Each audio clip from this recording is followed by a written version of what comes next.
Tudo bem com vocês? Sou o professor Renato Henrique com mais um Papo de Historiador. Gostaria que você se inscrevesse, que você deixasse o seu joinha, que você deixasse seus comentários, para que nós possamos estar dando continuidade a esse trabalho.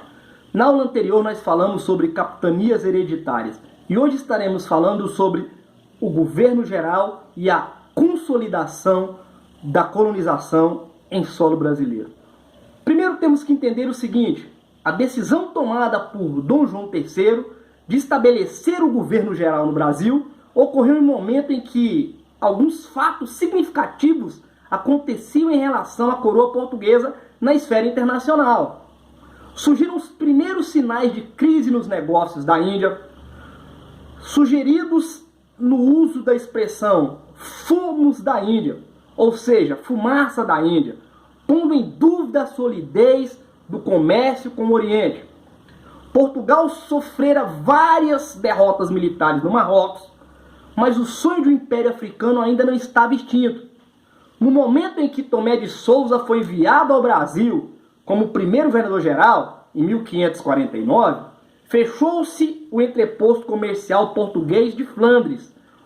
Por quê? Porque ele estava deficitário, estava dando lucro. Por último, em contraste com as terras do Brasil, os espanhóis tinham crescente êxito na exploração de metais preciosos em suas colônias na América. E em 1545 haviam descoberto grande mina de prata em Potosí. Então aqui agora há uma necessidade. Se todos esses fatores podem ter pesado na decisão, nós temos que pensar aqui, internamente, talvez o fracasso das capitanias tornou mais claro os problemas de precariedade administrativa na América Lusitana. Assim, pessoal, a instituição do governo geral representa principalmente um passo importante na organização administrativa da colônia. Segundo um cronista da época, Tomé de Souza era um fidalgo muito sério, com experiência em solo africano, em solo indiano. Ele chega à Bahia acompanhado de mais ou menos 1000 pessoas, inclusive 400 degredados, ou seja, pessoas que vinham para cá porque eram pessoas de índole duvidosa, e ele traz instruções muito precisas, não é? Ele vem para cá com um objetivo, com uma missão, eu vou dizer assim. Então a gente começa a perceber que ele tem que garantir a posse do território. Ele tem que colonizar esse território. E ele tem que organizar as rendas da coroa, coisa que as capitanias hereditárias não fizeram. Então ele cria alguns cargos para o cumprimento dessas finalidades. Os mais importantes: o ouvidor, a quem cabe administrar a justiça; o capitão-mor, responsável pela vigilância da costa brasileira para que não haja invasões estrangeiras; e do provedor-mor, encarregado de controlar e de fazer com que a arrecadação cresça. Não devemos imaginar, porém, que no século XVI o Brasil proporcionasse riquezas consideráveis aos cofres portugueses. Isso não acontecia. Pelo contrário, segundo o cálculo do historiador Vitorino Magalhães, em 1558, a arrecadação proveniente do Brasil representava algo em torno de 2,5% das rendas da coroa, enquanto o comércio na Índia representava 26%, então aqui na verdade era prejuízo. Vinham com o governador-geral os primeiros jesuítas, Manuel da Nóbrega e seus 5 companheiros, com o objetivo de catequizar os indígenas e disciplinar para que eles tivessem obediência, para que eles tirassem a má fama que a colônia tinha aos olhos estrangeiros. Posteriormente, em 1532, criou-se o Bispado de São Salvador, sujeito ao arcebispo de Lisboa. E aí nós vamos caminhar para uma organização Estado-Igreja, que vão andar sempre próximas aqui na história do Brasil. O início dos governadores gerais representou também a fixação de um polo administrativo na organização colonial. Nós não tínhamos isso nas capitanias hereditárias, nós não tínhamos isso no processo de feitorias. Então nós vamos obedecer agora instruções Tomé de Souza empreende ao longo de seu trabalho a construção de São Salvador, capital do Brasil, até 1763.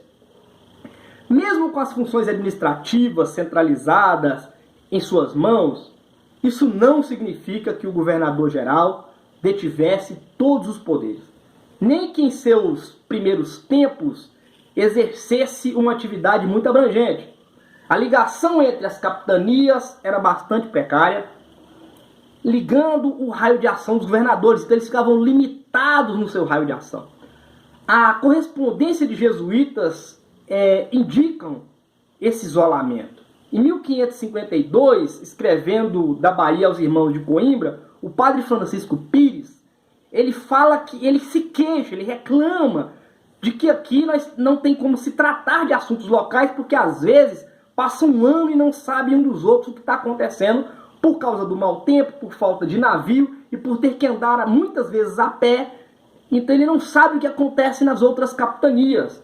Um ano depois, quando ele está em São Vicente, ele também diz o seguinte: mais fácil é vir a Lisboa do que dar um recado à capitania da Bahia. A colonização começa agora a se consolidar.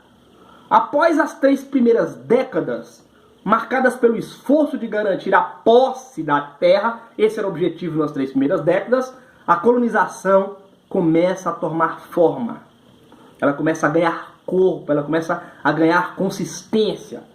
Então, o que acontece praticamente em toda a América Latina, o Brasil viria a ser uma colônia no sentido básico. Seria o quê? Fornecer mercadoria ao comércio europeu, gêneros alimentícios ou minérios de grande importância. Essa era a função.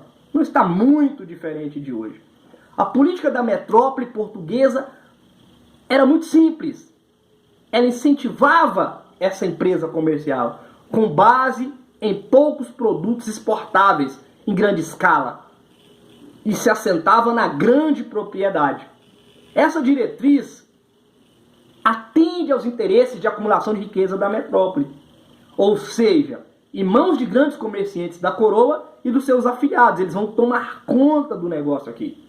Como Portugal não tinha o controle dos circuitos comerciais da Europa, que eram controlados durante muito tempo pelos holandeses, pelos espanhóis, pelos ingleses, a mencionada diretriz acabou por atender também parte da economia, o conjunto econômico europeu.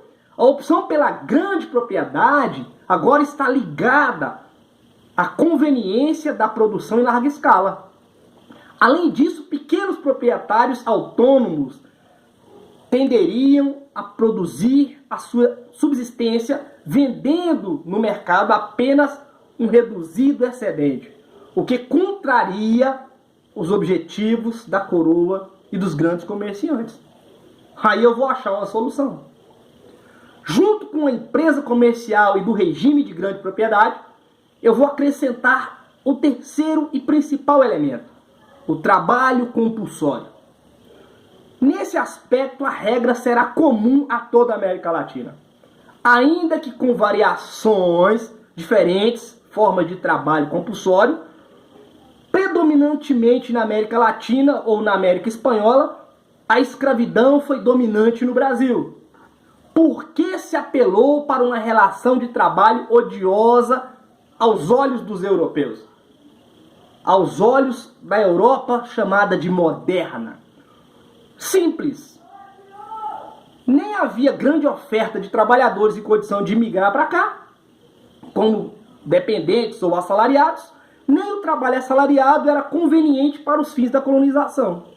Então eu tenho uma possibilidade, eu tenho uma disponibilidade de terras, que era uma coisa de concessão das sesmarias, eu tenho a efetivação da ocupação, que não era fácil manter trabalhadores aqui, principalmente sendo pagos pelos grandes proprietários.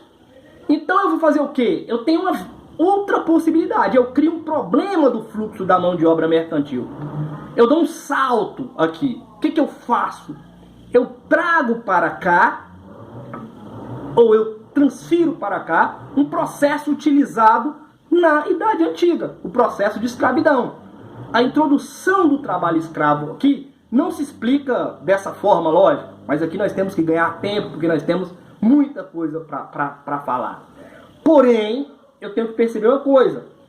Houve uma distorção nesse processo aqui. Ou seja, não se optou pela mão de obra negra ou pela mão de obra indígena.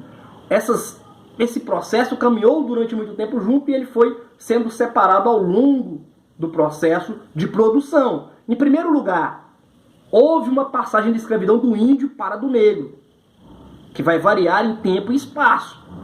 Essa passagem foi menos demorada nos grandes centros, tá? E mais rentável na empresa mercantil, ou seja, na economia açucareira, em condições de absorver o preço de compra de escravo negro bem mais elevado do que o do índio. Então custa ser refeito, nós temos que pensar o custo disso daqui nas regiões periféricas, como é o caso, por exemplo, de São Paulo no início do século XVIII. Com a descoberta de minas de ouro, passou a receber escravos negros em número muito grande. Então esse processo de escravidão, que é o que nós vamos abordar na próxima aula, se inicia com a necessidade de tornar a coroa, para os olhos da coroa, a colonização ou este território lucrativo.